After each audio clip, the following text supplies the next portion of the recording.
ሰላም በ10 ደቂቃ ውስጥ እንደዚህ የሚያምር ቁርስ አዘጋጅታችሁ መብላት እንደምትችሉ ታውቃላችሁ?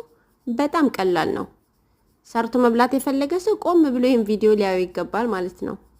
ስሙ ክሬፕስ ይባላል ወይም ደግሞ ስስ ቂጣ በሉት። የተጠቀምኳቸው ግብአቶች ኬክ ውስጥ የምንጠቀመውን ግብአት ነው።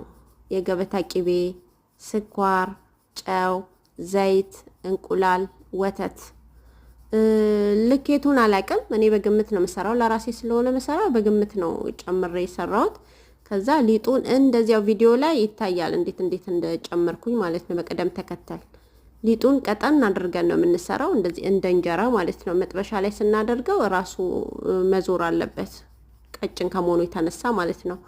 ከዛ የቤት ውስጥ ያለንን ነገር ቂጣውን ከገለበጥነው በኋላ ቤት ውስጥ ያለንን ነገር ለምሳሌ ፔኔት በተር፣ ቺዝ ወይም ደግሞ ኖቴላ ያለንን ፍሩቶች እንደዚህ እኔ እንዳደረኩት አድርጋችሁ የሚበቃችሁናል ከሰራችሁ በኋላ ያው ሰሃን ላይ መጨረሻ ላይ እንደምታዩት አድርጋችሁ ሰሃናችሁን አስውባችሁ ደስ በሚል ሁኔታ መብላት ትችላላችሁ።